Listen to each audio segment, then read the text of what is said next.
तीर्थेभ्यः।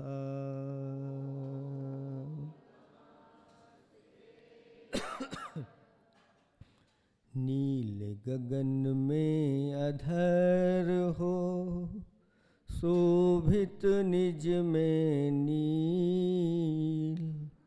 नील कमल आसीन हो, नीलम से अति नील।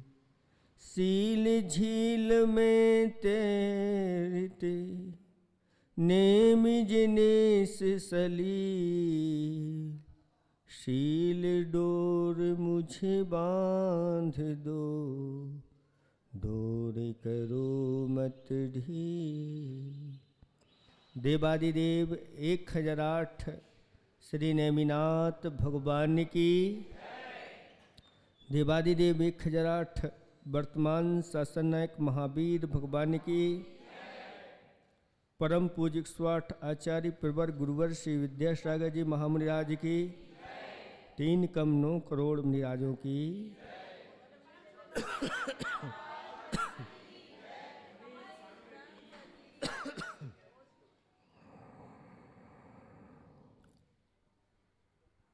धर्म स्नेही बाबात्माओं, संसारी प्राणी हमेशा सुख चाहता है और दुख से क्या करता है? डरता है। और दुख कहीं आ जाए तो प्रतिकार करने में देरी नहीं करता। अगर थोड़ी सी ही खबर मिल जाए कि इस बार गर्मी बहुत ज़्यादा पड़नी है, बस आप लोगों की पूरी तैयारी शुरू हो जाती है। अभी गर्मी पड़ी नहीं है, ऐसे ही अभी ठंडी पड़ी नहीं है, लेकिन इस बार शीतलहर बहुत बरसों बाद आने वाली है। और आप लोग सब गर्म वस्त्र आदि की व्यवस्था करने में लग जाते हैं। इसका अर्थ है प्रत्येक प्राणी सुख चाहता है, लेकिन सुख के साधन क्या है? सुख किससे मिलता है? जब तक इस वास्तविकता का ज्ञान नहीं होगा, हम बाहरी ही सामग्री इकट्ठी करने में लगे रहते हैं। आप सब लोगों ने तत्वार्थ सूत्र पढ़ा होगा, सुना होगा, और उसमें एक सूत्र के माध्यम से आपके लिए सुख की सारी सामग्री उसमें रखी हुई है। कौन से अध्याय में? 6वें अध्याय में। वह छठा हुआ अध्याय है। आचार्य भगवंत कहते हैं ये 10 अध्यायों में छठा अध्याय है। प्रतिदिन इन सूत्रों को आप लोगों के लिए इनका चिंतन मनन करना चाहिए। और उसमें साता की सामग्री क्या है? तो आचार्य भगवान कहते हैं भूत वृत्त्यनुकंपादान सराग संयमादि योगा शांति शौचमिति सद्वेद्यस्य। अब देखें साता की सामग्री क्या है और हम क्या इकट्ठा करते हैं। इसमें सबसे पहले उन्होंने कहा भूत वृत्त्यनुकंपा, यानी जो प्राणियों के ऊपर भूत अनुकंपा, भूत माने क्या होता है? भूतों के ऊपर दया करने के लिए कहा जा रहा है।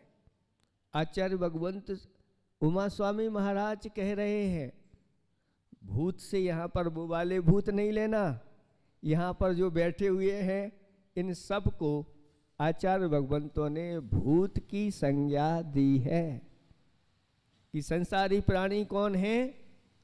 भूत हैं। और जो मंदिर में बैठे हैं वो कौन है? वो भूतनाथ है।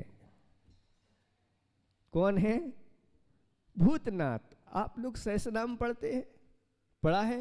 जिनने पढ़ा होगा उसमें एक भगवान का नाम 1008 नामों में भूतनाथ है।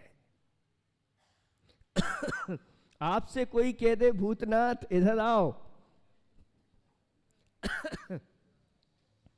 आप उसके ऊपर टूट पड़ेंगे, आपको सहन नहीं होगा। क्यों? क्योंकि आप उसके सही सही अर्थ को नहीं जानते।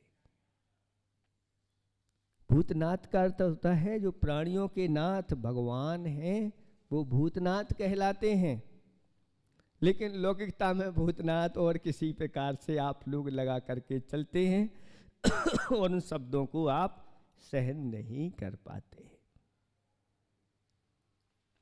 तो भूत यानी प्राणियों के ऊपर अनुकंपा करना, दया के परिणाम रखना, उनकी रक्षा करना, यहीं से धर्म की शुरुआत होती है।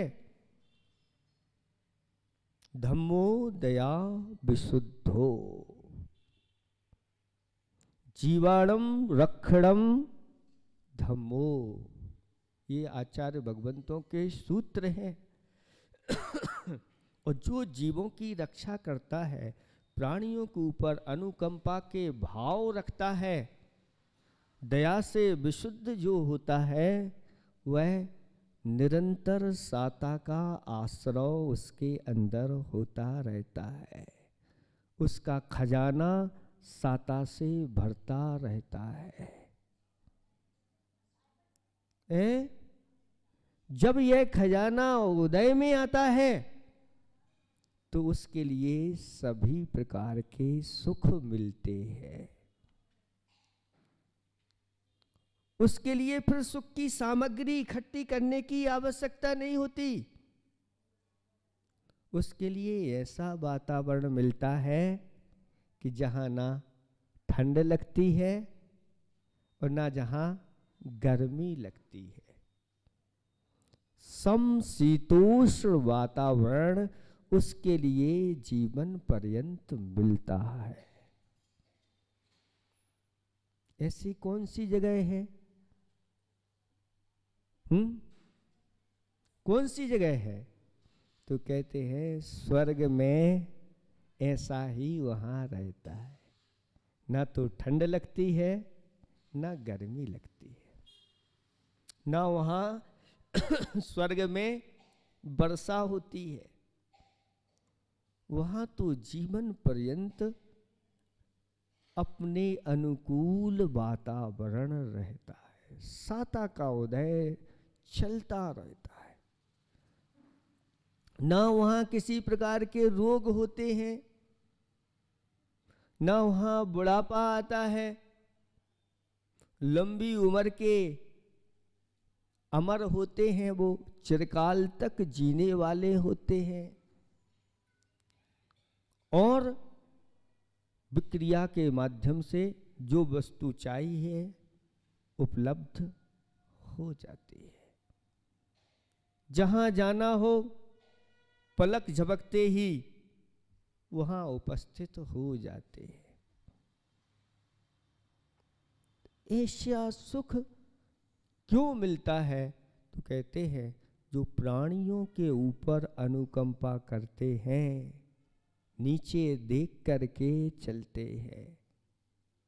चलते समय अनुकंपा के परिणाम जिनके अंदर होते हैं कि मेरे पैर से कोई जीव ना मर जाए। आप लोग गाड़ी वाले हैं, भगाते रहते हैं। जितनी अच्छी रोड मिल जाए उतनी ही आपकी स्पीड रहती है।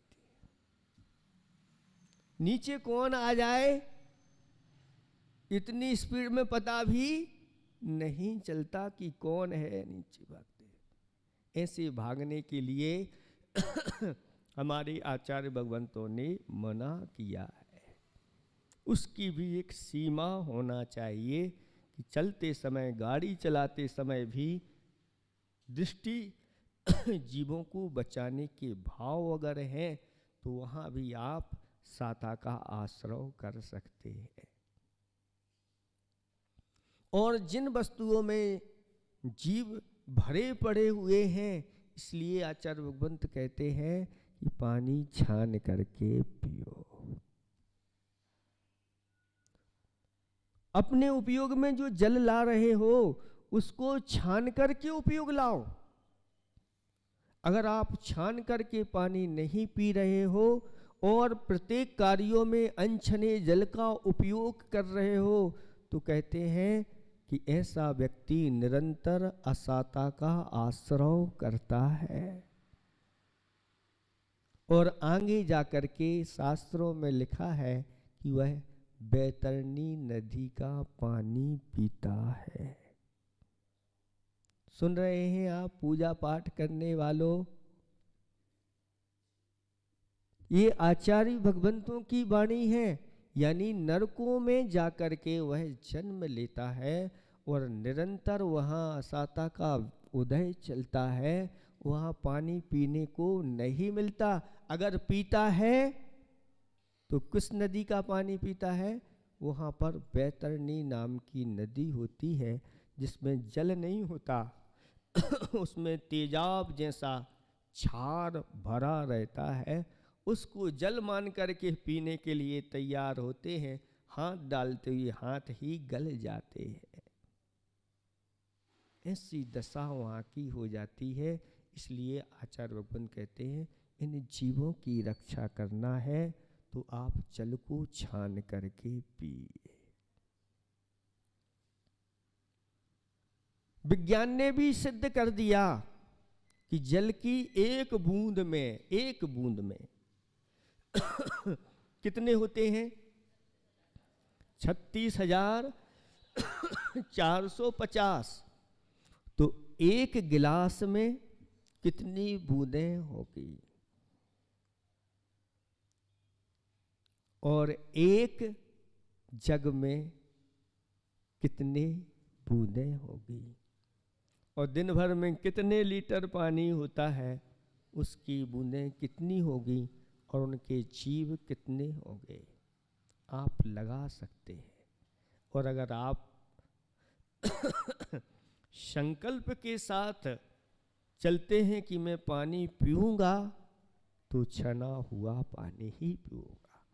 बस आपके लिए आने वाले कर्मों का द्वार आपका प्रति समय खुला हुआ है। कर्मों के आने के द्वार कौन है? मन, वचन और काय। इन 3 द्वारों के माध्यम से कर्म आ रहा है, प्रति समय आ रहा है, रुक नहीं रहा है। अब कैसा आ रहा है वो आपके ऊपर है। आपकी अगर मन वचन काय की प्रवृत्तियां आगम के अनुकूल है तो आपके लिए शुभ आश्रय होगा और वह शुभ आश्रय आपके लिए आगे जाके जब उदय में आएगा तो सारे सुखों को प्रदान करेगा। अपने कुल की आन और बान और शान कोई है तो वह है, क्या है हमारी पहचान? रात्रि में भोजन नहीं करना, पानी छान करके पीना और ऐसे वितराग समयसार स्वरूप भगवान के प्रतिदिन भक्ति पूजा अर्चन दर्शन करना। एक घटना पड़ी थी, ग्रीष्म काल का समय था और एक चातक पक्षी, चातक पक्षी का नाम सुना है आप लोगों ने? चातक पक्षी, और उस पक्षी की मां, पक्षी मतलब बच्चा था, बालक था, वो छोटा था लेकिन उड़ना वह भी जानता था। उसको प्यास लगी और वह माँ से कहता है कि माँ मुझे प्यास लगी है, मुझे पानी पीना है। तो माँ कहती है कि बेटा हमारे कुल में इधर उधर का पानी नहीं पिया जाता, तो माँ फिर हमारे यहाँ कौन सा पानी पिया जाता है? तो माँ कहती है स्वाति नक्षत्र की बूंद जब ऊपर से गिरती है उसका हम पान करते वाले हैं, और कोई पानी नहीं पीते। तो बच्चा था, बालक था, हट करने लगा, मुझे तो पानी पीना है। तो माँ कहती है कौन सा पानी पिएगा? तो वह कहता है मैं गंगा नदी का पानी पीऊंगा। तो माँ कहती है गंगा नदी का पानी भी अब शुद्ध नहीं रहा। तो फिर इस प्रकार से विचार करते हुए वह कहता है माँ मुझे तो प्यास लगी है, मैं पानी पीऊंगा। ठीक है, पानी पिएगा तो जा, अगर पीना ही है तो मान सरोवर का पानी पीना। और वह माँ से आज्ञा लेकर के चला जाता है। और रास्ते में जैसे ही शाम होती है, पक्षियों का स्वभाव होता है कि जैसे ही शाम होती है वह अपनी यात्रा रोक देते हैं। आप लोगों के लिए भी आचार्य भगवंतों ने जैसे शाम होती है आप अपनी यात्रा रोक दीजिए। हम लोगों से भी कहा जैसे ही सूर्य डूबने को होता है अपनी यात्रा रोक दीजिए। क्यों? क्योंकि रात्रि में चलना फिरना, भ्रमण करना ये विशेष पाप के लिए कारण होता है। रात्रि में विचरण करने वाले अलग ही प्रकार के प्राणी हुआ करते हैं। भूत पिशाच राक्षस या जो हिंसात्मक जानवर होते हैं वही रात में अपना आचरण करते हैं। और वह जाकर के वृक्ष के ऊपर बैठ गया और रात्रि वहीं विश्राम करना था। इतने में वहीं पर एक कुटिया बनी हुई थी। कुटिया में एक दादाजी थे और देखते हैं कि एक दादाजी का जो पुत्र था वह पुत्र वापिस आ गया और दोनों का वार्तालाप हो रहा है। दादाजी पूछते हैं बेटा आज तुम लेट क्यों हो गए? बाहर कुछ कमाने के लिए गए थे और कुछ कमा के भी नहीं लाए। तो वह कहता है कि दादाजी बात ऐसी है, मैं रास्ते में जा रहा था अचानक मेरी दृष्टि नीचे पड़ी कि एक रुपयों से भरी हुई थैली वहाँ पर पड़ी हुई थी। जब मैंने उसको उठाया तो उसके दादाजी के क्या किया तुमने? तो मैंने विचार किया कि ये किसकी थैली है। जी जिसकी थैली है उसकी गिर गई होगी वह बेचारा परेशान हो रहा होगा। हमारा 1 रुपया गिर जाता है तो हम कितने बेचैन हो जाते हैं, कहाँ गया होगा, इस जेब में हाथ डालते हैं, उस जेब में हाथ डालते हैं, इधर देखते हैं उधर देखते हैं, वो बेचैन हो रहा होगा। तो क्या किया, मैं उस थैली को लेकर के उसी व्यक्ति की खोज में निकल पड़ा और वह व्यक्ति भी खोजता हुआ वापस आ रहा था और मैंने उनसे पूछ लिया कि क्या खोज रहे हो, तो उन्होंने बता दिया मेरे रुपयों की थैली गिर गई है, उसको मैं खोज रहा हूं। तो उसको बड़ी प्रसन्नता हुई और पूछा कहीं ये तो नहीं है आपकी थैली? हाँ यही तो मेरी थैली है। और वह जिसको थैली उसने दी उसको बड़ा आश्चर्य हुआ, इतने रुपयों की थैली मिल गई, फिर भी ये व्यक्ति कितना ईमानदार है। और उस पर प्रसन्न होकर के वह कहता भैया मैं आपसे बहुत खुश हूँ, ऐसे लोग बहुत दुर्लभ होते हैं संसार में कि पैसे किसी के गिर जाएं और ढूंढते हुए उसके लिए परेशान है कि इसके पैसे उसको पहुंचा दिए जाएं।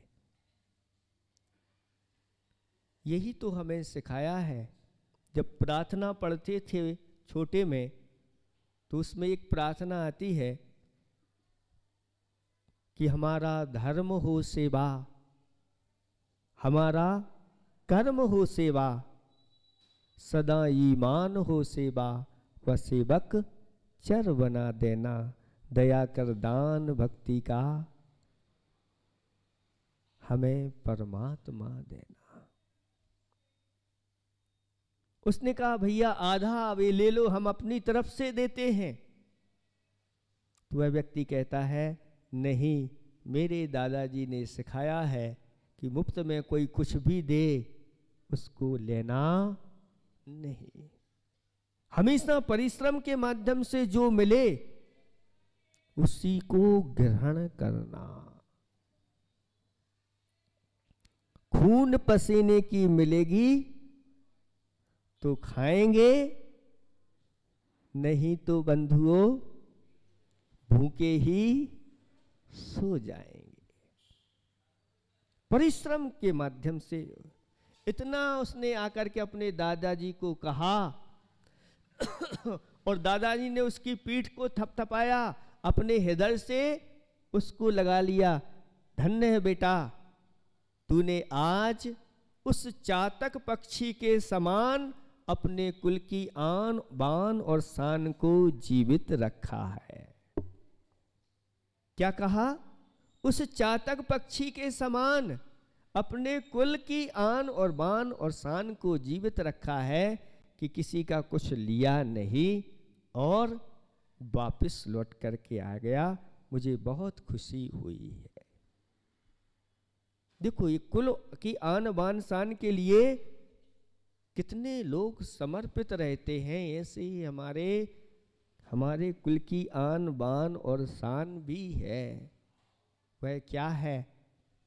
तो ये सब चीजें जो बताई गई हैं वह है कि पानी छान करके पीना, चाहे प्यासों मर जाना लेकिन अनछना पानी नहीं पीना। क्योंकि अगर प्यासे मर गए इसलिए मरे कि मुझे छना हुआ पानी नहीं मिला, और मृत्यु को प्राप्त हो जाओगे, नियम से सदगति में जाओगे और आपके लिए फिर पानी नहीं अमृत पीने को मिलेगा। जब भी प्यास लगेगी कंठ से अमृत झर जाएगा। और अगर अनछना पानी पी करके जीवित रहे और बाद में मर भी गए तो दुर्गति के पात्र हो जाएंगे और पीने को नहीं मिलेगा। उस पक्षी ने जब सुना तो वह पक्षी ने अब अपना इरादा बदल दिया। कि हमारे कुल की प्रशंसा मनुष्य करते हैं कि चातक पक्षी के समान तुमने हमारी कुल की आन और बान और शान को सुरक्षित रखा है। और वापस लौट गया। सुबह होते ही वापस अपनी माँ के पास पहुँचता है और माँ कहती है, बेटा पानी पी करके आ गए? तो उसने पूरी घटना सुना दी कि माँ अब मैं पानी नहीं पीऊंगा तो स्वाति नक्षत्र का पानी ही पीऊंगा, नहीं तो मैं प्यासों मर जाऊंगा। क्योंकि हमारे कुल की प्रशंसा मनुष्य भी करते हैं कि चातक पक्षी कोई पानी पीता है तो वह स्वाति नक्षत्र का पीता है।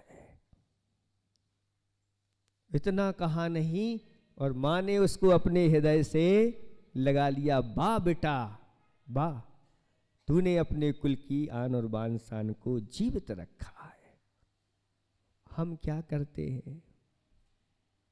अपने बेटों को हम किस प्रकार की शिक्षा देते? एक पक्षी होकर के इस प्रकार की शिक्षा दे रहा है और हम कहते बेटा पी ले, कुछ नहीं होता, पी ले। ऐसे भी लोग हैं, आचार्य भगवंत के भक्त हैं, जो हमारे लिए बताते हैं कि मेरी माँ ने ऐसा व्रत लिया था गुरुदेव से।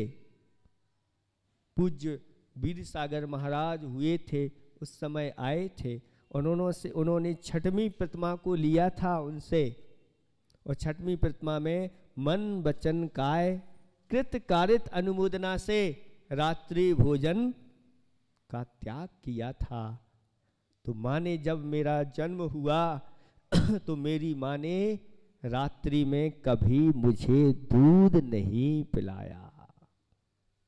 जन्म से ही मैंने कभी रात्रि में पानी नहीं पिया। और आज मैं ऐसा वो संस्कार है कि आज निरंतर मैं धर्म को करता हूँ, कर्म भी करता हूँ और हर कार्य मुझे सफलता मिलती है। ऐसे भी माँ हैं जिन्होंने अपने बच्चे को रात्रि में नहीं पिलाया, दिन में ही उसको घुट्टी में ऐसा पिलाते थे, बेटा जितना पीना है पी ले, रात्रि में तुझको कुछ नहीं मिलेगा। है कोई ऐसी माँ? तो ऐसी एक आध ही माँ निकलती है जो अपनी कुल की आन बान शान धर्म की रक्षा करने के लिए तत्पर रहती है। तो जो ऐसे प्राणियों के ऊपर दया करता है, पानी छान करके पीता है, रात्रि में भोजन नहीं करता, क्योंकि भोजन में आकर के बहुत सारे जीव आकर के गिरते हैं। रात्रि में भोजन के परिणाम शास्त्रों में लिखे हुए हैं कि वह मर करके अधोगति का पात्र होता है। अगर अधोगति का पात्र नहीं हुआ तो त्रिंचों में भी सूकर है, कुकर है, बिल्ली है, गिद्ध है, कौआ है, सर्प है ऐसी पर्यायों को प्राप्त होता है। और अगर मनुष्य में उत्पन्न हो गया तो निंद कुल में उत्पन्न होता है और दरिद्र होता है, अनेक प्रकार के शरीर में रोगों को धारण करने वाला होता है। ऐसी महिमा शास्त्रों में रात्रि भोजन करने वालों की क्या दुर्गति होती है और रात्रि में जो त्याग करने वाले होते हैं उनकी क्या स्थिति होती है, सब वर्णन बताया गया है। तो सुख की सामग्री क्या है, किसके माध्यम से सुख आना है, कैसे सुख का संचय हो। अभी संसार के सुख की बात कर रहे हैं, मोक्ष सुख की बात बाद में करेंगे, क्योंकि आप सारी चीजें जुटा रहे हैं। इनसे क्या सुख मिलता है, प्रश्न पूछने का है। जैसे आपने अच्छी अच्छी सामग्री आज बना करके रखी है, और सामग्री तो बन गई लेकिन घर में कोई दुर्घटना हो गई तो वो सामग्री सुख के लिए कारण बनेगी क्या? आपने विचार कर लिया कि कल तो अच्छे रसगुल्ले बना करके खाना है और रात्रि में ही बुखार 105 पहुंच गया, तो बताओ बाहरी सामग्री सुख के लिए कारण है क्या? हाँ, बाहरी सामग्री तभी सुख के लिए कारण बन सकती है जब भीतर से साता का उदय हो। मूल जड़ कहाँ है? जड़ दिखती नहीं है, तना और फल फूल तो दिखते हैं, लेकिन जड़ की ओर जिसकी दृष्टि रहती है तो पहले वह जड़ को ठीक करता है। कहा है किसी ने कि बर्क सोने का चढ़ा कंगन पर तो वह कंगन क्या खरा होगा, जब जड़ें ही खोखली हो तो वह वृक्ष क्या हरा भरा होगा? हो ही नहीं सकता। इसलिए जड़ की ओर दृष्टि रखना कि साता के लिए कारण वस्तुएं क्या हैं, तो आचार्य भगवान कहते हैं जीवों के ऊपर अनुकंपा रखिए। फिर इसके साथ दूसरे नंबर पर रखा वृत्ति अनुकंपा। एक तो जीवों के ऊपर अनुकंपा हो गई, सामान्य चीज हो गई वो। अब विशेष बताते हैं कि जो वृत्ति होते हैं उनके ऊपर आपकी विशेष अनुकंपा होना चाहिए।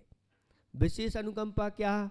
तो आचार्य भगवान कहते हैं कि भक्ति के साथ यथा योग जैसी जिनकी भक्ति बताई है ऐसे वृत्तियों के ऊपर आप अनुकंपा करिए, यानी उनके लिए आप आहार दान आदि वगैरह करिए। और जो इनके ऊपर अनुकंपा करके भक्ति के साथ नवदा भक्ति के साथ आहार दान देता है, आगम के अनुसार वह ऐसी सुख की सामग्री इकट्ठी करता है कि आहार तो एक दिन देता है, जब उसका वह पुण्योदय में आता है तो असंख्यात वर्षों तक वह उसको कुछ करने की आवश्यकता नहीं होती और उसके लिए सब कुछ मिलता है। ऐसी सुख की सामग्री वह 1 घंटे के अंदर संपन्न कर लेता है। आचार्य भगवान कहते हैं कि श्रावक का सबसे ज्यादा मन अगर लगता है तो पूजा में और आहार दान में। आहार दान जब वह करता है 1 घंटे के लिए भूल जाता है, बाहर सारी चीजें गौण हो जाती हैं, वही चीजें दिखती हैं।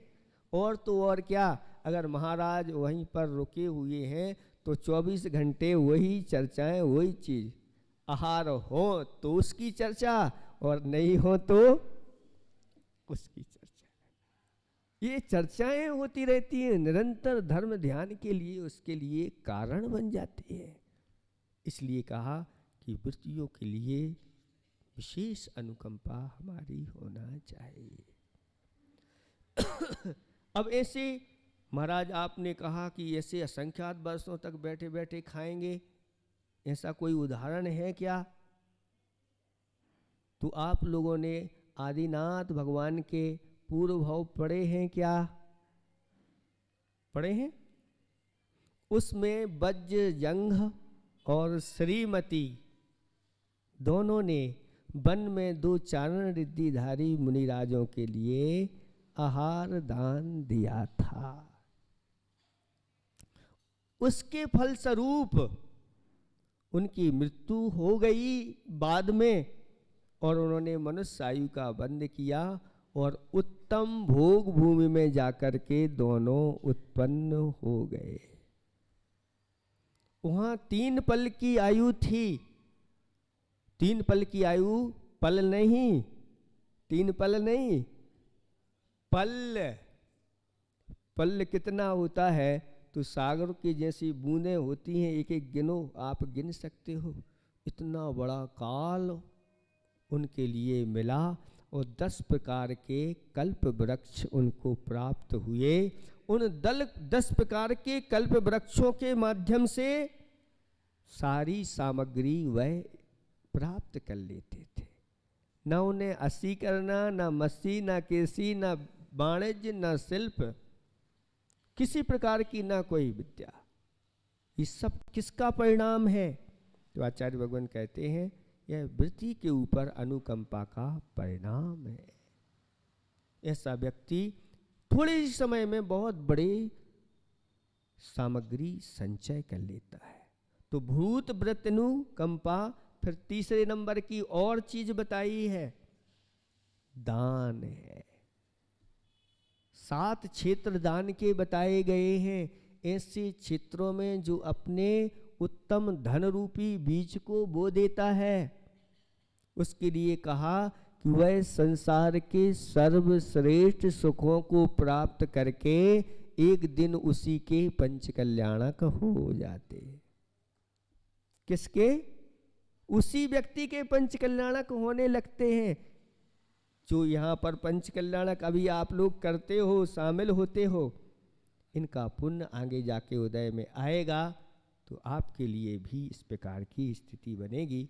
आपके भी एक दिन क्या हो जाएंगे? पंच कल्याणक हो जाए। 5 कल्याणक में अगर नाम नंबर नहीं आए तो किसी ने कहा भगवान तेरे हुए 5 कल्याण प्रभु, बस मेरा तो एक बार कल्याण कर दे, एक कल्याणक तो मेरा कर दे, बस। कौन सा? अगर केवल ज्ञान कल्याणक हो गया तो बस दूसरे को मांगने की आवश्यकता नहीं, निर्वाण तो फिर पक्का है। अथवा निर्माण कल्याणक भगवान की कृपा से मिल गया तो उसके पहले केवल ज्ञान रूपी कल्याणक तो होगा ही होगा। ऐसी महिमा शास्त्रों में बताई गई है। इसलिए इस धन का उपयोग, सदुपयोग निरंतर करते रहना चाहिए। धन के अर्जन में दुख होता है और धन के रक्षण में दुख होता है। ये दुख ही दुख देने वाला है धन। लेकिन आचार्य भगवान कहते हैं कि उस धन का अगर हमने सदुपयोग कर लिया तो वह धन हमारे लिए सुख का कारण भी बन सकता है। धन का अर्जन करना सुख का कारण नहीं है, लेकिन अगर वह दान दे में लगा दिया तो आचार्य भगवान कहते हैं कि वह दान की प्रवृत्ति हमारे लिए सुख के लिए कारण हो जाएगी। नहीं तो अगर इस मनुष्य जीवन में इस कार्य नहीं किए तो अगला भाव क्या होगा? एक नगर की परिपाटी थी, वहां राजा बनाया जाता था, प्रजा राजा बनाती थी। कितने साल के लिए? 5 साल के लिए प्रजा चुनती थी और राजा को सिंहासन पर बैठाती थी। और वहाँ का नियम था जैसे ही 5 साल पूरे होंगे और पूरी प्रजा उस राजा को ले जा करके और जंगल, ऐसे घने जंगल में छोड़ के आती थी कि जहाँ खूंखार जानवर रहते थे, और फिर वहाँ से कोई वापस 5 साल है, जो कुछ करना है आप बैठ करके करो। उस राजगद्दी के लोभ में लोग आते थे कि 5 साल के लिए मुझे राज मिलने वाला है। अंतिम दिन सब भूल जाते थे, और जैसे ही अंतिम दिन आए और प्रजा कहती है राजन अब उतरिए गद्दी से, और हमारी जो उसमें नियम है कि उसको वहाँ पर छोड़ा जाएगा, और उसको छोड़ दिए जाते थे और खूंखार जंतु उसके लिए खा लेते थे। एक दिन एक बार फिर ऐसी घटना घटी कि एक ऐसा चतुर व्यक्ति उस राजगद्दी पर बैठा जिसने बैठते साथ ही उसे पता था अंतिम हमारा क्या होगा। उसी जंगल में उसने प्रतिदिन कार्य चालू कर दिया और जंगल के बीचों बीच एक महानगर की रचना कर दी और वहाँ लोगों को बसा दिया। 5 साल के अंदर उसने अच्छे अच्छे कार्य किए, मौज मस्ती में उसने नहीं निकाले। और जैसे ही 5 साल पूरे हुए और वहाँ का जो नियम था कि उस जंगल में छोड़ दिया जाएगा, उसको उस जंगल में छोड़ दिया गया। और वहाँ जंगल में भी लोग उसके आगवानी करने के लिए माला लिए हुए खड़े हुए थे। ये आपका राज्य है, आप ग्रहण करिए। ये दृष्टांत हम सब के लिए दिया गया है कि ये मनुष्य जीवन हमें मिला है और हमने यूं ही मौज मस्ती में निकाल दिया, असंयम के साथ निकाल दिया, आवृतों के साथ निकाल दिया, तो वही दशा होगी। और अगर इसको हमने संयम के साथ कुछ साता का आश्रय करते हुए व्रतों के साथ दान आदि के साथ निकाला, स्वर्ग में माला लिए हुए देवलोग खड़े रहते हैं, हम आपका इंतजार कर रहे हैं। अब क्या करना है आप लोगों को? तो सुख की सामग्री बताई जा रही है आपके लिए। यहाँ कहीं नहीं मिलेगा कि भोजन पानी इकट्ठा कर लो, धन रुपए इकट्ठे कर लो, मकान बना लो, दुकान बना लो। उमा स्वामी महाराज ने यहाँ कुछ भी नहीं लिखा है ऐसा, जबकि उनको लिखना था कि ये सुख की सामग्री है, सबको इकट्ठा करो। लेकिन यहाँ तो दूसरी ही बात कही जा रही है। कहीं हम भूल में तो नहीं है? क्या महाराज सही कह रहे हैं या हम जो कर रहे हैं वो सही है? बताओ कौन सा सही है? आप लोग बोल नहीं रहे हैं? हम नहीं कह रहे। महान आचार्य जिन्होंने ऐसे महान ग्रंथ की रचना की है, और उन्होंने कहा कि साता का आश्रय किन कार्यों से होता है और असाता का आश्रय। सुख के बीज आप ही बोने वाले हैं और दुख के बीज आप ही डालने वाले हैं।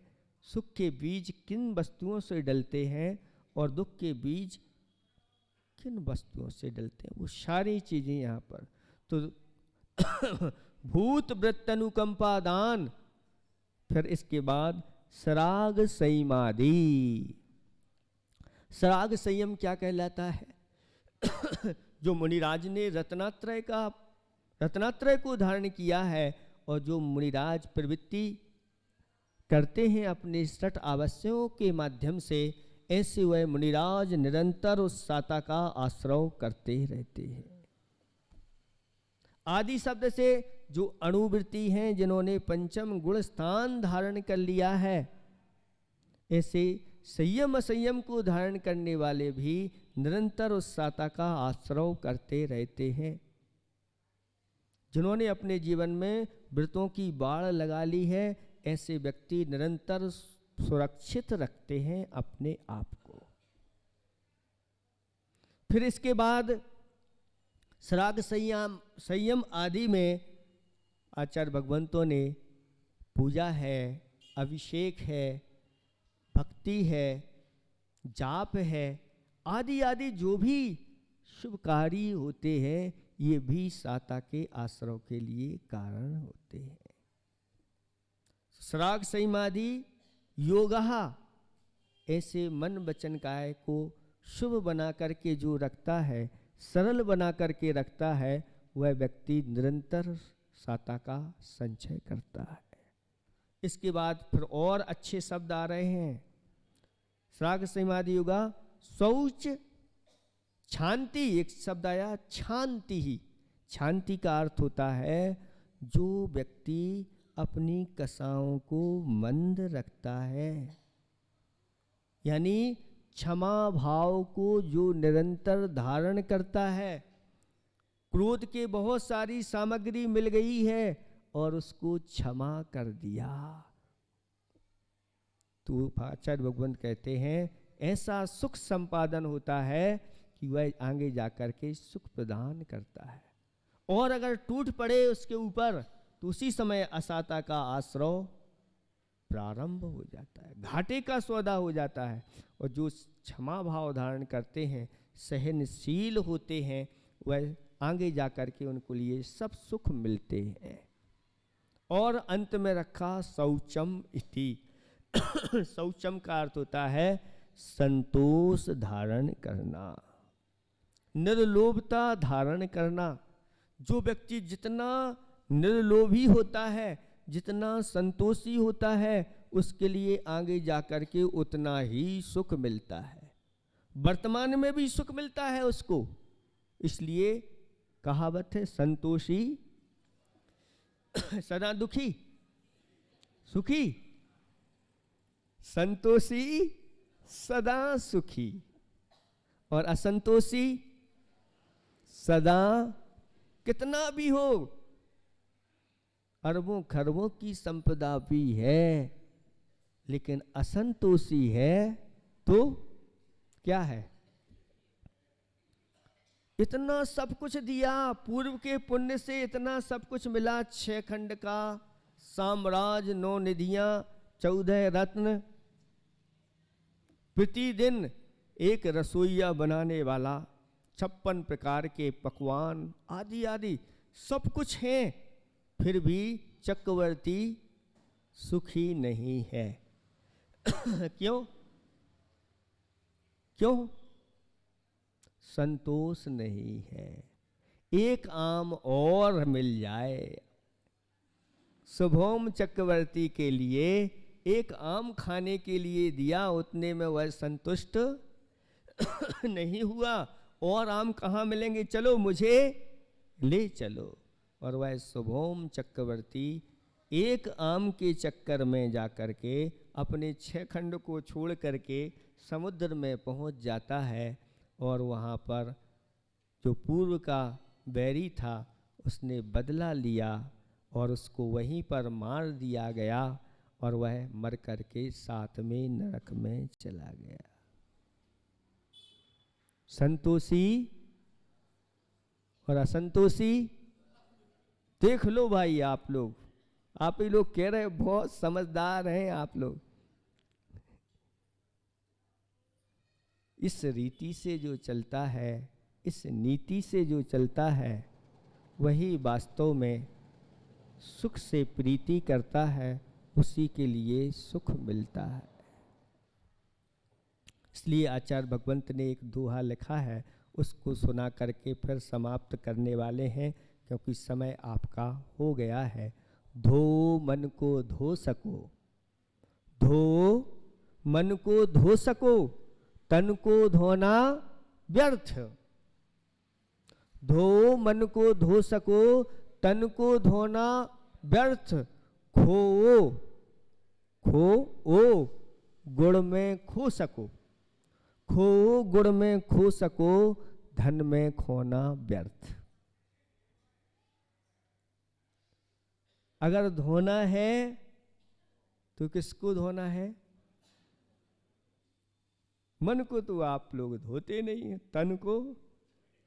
तो आचार्य भगवान कहते हैं, हाँ, अगर तन को धो रहे हो, और इसलिए धो रहे हो कि मुझे मन को भी धोना है, इसलिए स्नान कर रहे हो कि मुझे भगवान की भक्ति करना है, पूजा करना है, अभिषेक करना है, क्योंकि उसके माध्यम से हमारा मन भी धुल जाता है।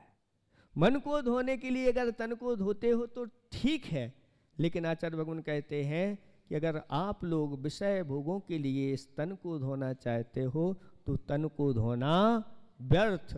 खो, अगर आप खोना चाहते हो तो भगवान के गुणों में, देव शास्त्र गुरु के गुणों में खो जाओ। धन में खोना व्यर्थ।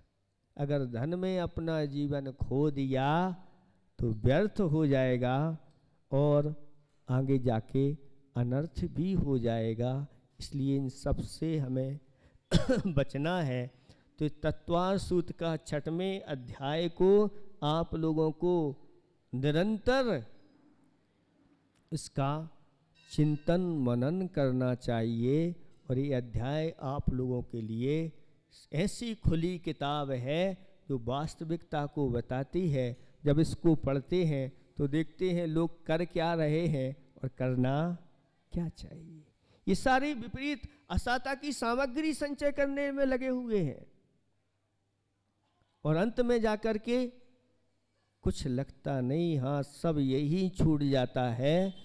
चक्रवर्ती का पूरा वैभव यही छूट गया, यही पड़ा रहा, और साथ में नरक में 33 सागर की आयु पर्यंत अब दुखों को उठा रहा है, क्योंकि वह धन में खो गया, गुणों में वह नहीं खो पाया। 10 चक्रवर्ती ऐसे थे जो धन में नहीं खोए और सबका त्याग करके अणुव्रत महाव्रतों को धारण करके और स्वर्ग और मोक्ष के सुखों को प्राप्त कर रहे हैं। आप सब लोग ऐसे ही बुद्धिमानी से, विवेक से काम लेंगे तो आपका यह भाव भी बहुत अच्छा बनेगा और परभाव भी अच्छा बनेगा। इन्हीं भावना के साथ अहिंसा परमो धर्म की।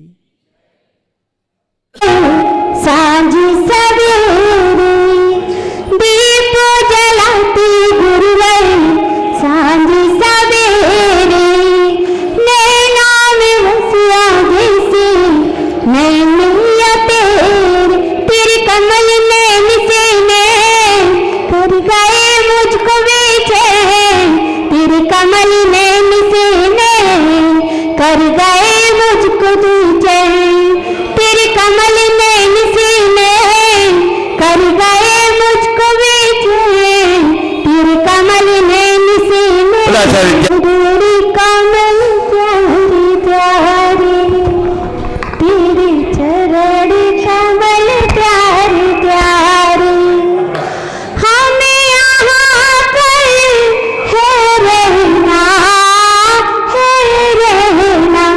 तेरे चरण कमल प्यारे प्यारे, तेरे चरण कमल प्यारे प्यारे, हमें यहाँ पर है रहना, तेरे चरण कमल प्यारे प्यारे। हाथ लगा लो एक दूसरे में, सबके हो जाएंगे, है ना।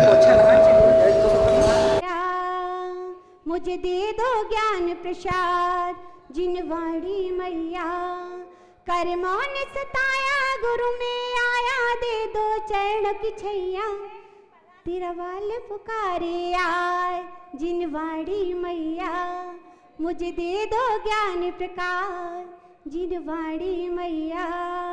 जय। बड़े अच्छे लगते हैं ये गुरुवर, ये मुनिवर, ये ऋषिवर और साधु, बड़े अच्छे लगते हैं ये गुरुवर, ये मुनिवर, ये ऋषिवर और साधु, ज्ञानी ध्यानी और तपस्वी, गुरु समता के धारी, ज्ञानी ध्यानी और तपस्वी, गुरु समता के धारी, तेरी शरण में आकर हमको मिल गई ज्ञान की वाणी, बड़े अच्छे लगते हैं ये गुरुवर, ये मुनिवर, ये ऋषिवर और साधु। बोले उपस्थित सब साधु पर आए हैं मेरे गुरु महाराज, तेरे दीवाने आए हैं, श्री विद्यासागर के चरणों में झुका रहा अपना माथा, जिनके जीवन की हर चर्या बन पड़ी स्वयं ही नवगाथा, जय नागम का वह सुधा कलश जो बिखराते हैं गली गली, जिनके दर्शन को पा करके खिलती मुरझाई हृदय कली। अरे भक्ति में झूमे नाचे मस्ताने आए हैं, मेरे गुरु महाराज तेरे दीवाने आए हैं, मेरे गुरु महाराज तेरे दीवाने आए हैं। मैं आचार्य श्री की स्थापना के लिए जो हमारे बाहर से अतिथि आए हैं उनको आमंत्रित करती हूँ कि यहाँ पर आचार्य श्री की स्थापना करें, और साथ में हमारे पम भैया लुहाड़िया जी आए, और भी जो यहाँ आगे बैठे हैं सभी स्थापना करें। ओम ग्रीम श्री 108 आचार्य श्री विद्यासागर मुनीन्द्राय अत्र अवतार संभोष्ट आह्वानम। ओम ग्रीम श्री 108 आचार्य श्री विद्यासागर मुनीन्द्राय अत्र तिष्ठे ठेठे स्थापनम। ओम ग्रीम श्री 108 आचार्य विद्यासागर मुनीन्द्राय अत्र मम सन्निधो भाववष्टम सन्निधिकरणम इत्याशीर्वाद पुष्पांजलिम क्षिपेत। अरे नन्ही नन्ही कलियां नन्हा सो बगीचा, सभी लोग तालियां बजाएंगे, तालियों के साथ जाएंगे। अरे नन्ही नन्ही कलियां नन्हा सा बगीचा, नन्हा सा फूल खिलाए हाँ विद्यासागर जी महाराज, नन्हा सा फूल खिलाए हाँ विद्यासागर जी महाराज। संसारिक विषयों में पढ़कर मैंने अपने को भरमाया, इस राग देश की बेतैनी से अब तक पार नहीं पाया। तब विद्या सिंधु के जल कण से भव काल से धोने आया हूँ, आना जाना मिट जाए मेरा यह बंध काटने आया हूँ। अब महेंद्र गंगवाल जी साहब और जो ये चार चार की लाइन में आप आते जाए, आगे की क्रियाएं करें। चार ठीक है, अच्छा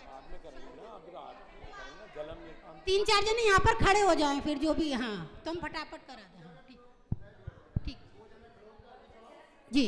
ओम ग्रीम से 108 आचार्य विद्यासागर मुनीन्द्राय जन्म जन्म मृत्यु विनाशनाय जलम निरूपामिति स्वाहा। क्रोध अनल में जल जल कर अपना सर्वस्व लुटाया है, निज शांत स्वरूप न जान सका जीवन भर से भुलाया है। चंदन सम शीतलता पाने अवसर तुम्हारे आया, संसार ताप मिट जाए मेरा चंदन बंधन खोलाया। ओम ग्रीम श्री 108 आचार्य विद्यासागर मुनीन्द्राय संसार ताप विनाशनाय चंदनम निरूपामिति स्वाहा। जड़ को ना मैंने जड़ समझा, नहीं अक्षय निधि को पहचाना, अपने तो केवल सपने थे ब्रह्म और जगत का भटकाना। चरणों में अर्पित अक्षत है, अक्षय पद मुझको मिल जावे, तब ज्ञानी अरुण की किरणों से यह हृदय कमल भी खिल जावे। ओम ग्रीम श्री 108 आचार्य विद्यासागर जी मुनीन्द्राय अक्षय पद प्राप्त है अक्षतम निरूपामिति स्वाहा। इस विषय भोग की मदिरा पी मैं बना सदा से मत वाला, तृष्णा को तृप्त करे जितनी उतनी बढ़ती इच्छा जाला। मैं काम भाव विध्वंस है तुमन सुमन चढ़ाने आया हूँ, यह मदन विजेता बन न सके यह भाव हृदय में लाया हूँ। ओम ग्रीम श्री 108 आचार्य विद्यासागर जी मुनीन्द्राय कामबाण बिंदुसना जी पुष्पम निरूपामिति स्वाहा। इस क्षुधा रोग की व्यथा कथा भाव भाव में कहता आया हूँ, अति भक्ष्य अवक्ष्य वखे फिर भी मन तृप्त नहीं कर पाया हूँ। नैवेद्य समर्पित करके मैं तृष्णा की भूख मिटाऊंगा, अब और अधिक ना भटक सकूं यह अंतर्बोधि जगाऊंगा। ओम ह्रीं श्री एकशोटाचर विद्यासागर जी मुनीन्द्राय क्षुधा रोग विनाशनाय नैवेद्यम निरूपयामि स्वाहा। मोह अंधकार से व्याकुल हो निज को नहीं मैंने जो जाना, मेरा गुदेश में लेते रहा इस हाथ रहा बस पछताना। यह दीप समर्पित है मुनिवर मेरा तुम दूर भगा देना, तुम ज्ञान दीप की बाती से मम अंतर दीप जला देना। ओम ह्रीं श्री एकशोटाचर विद्यासागर जी मुनीन्द्राय मोहांधकार विनाशनाय दीपं निरूपयामि स्वाहा। अशुभ कर्म ने घेरा है मैंने अब तक ये था माना, बस पाप कर्म तज पुण्य कर्म को चाह रहा था अपनाना।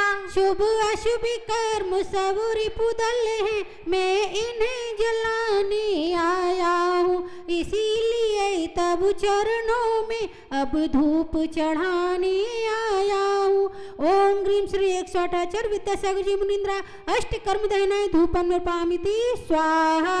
भोगों को इतना भोगा कि खुद को ही भोग बना डाला, शादी और साधक का अंतर मैंने आज मिटा डाला। मैं चिदानंद में लीन रहूं पूजा का यह फल पाना है, पाना था जिसके द्वारा वह मिल बैठा मुझे ठिकाना है।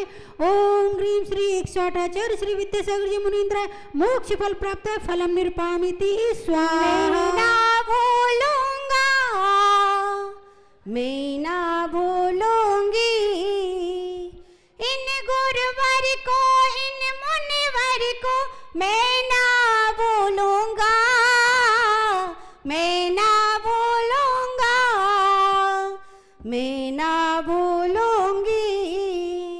जग के वैभव को पाकर मैं निस दिन कैसा अलमस्त रहा, चारों गतियों की ठोकर को खाने में अब व्यस्त रहा।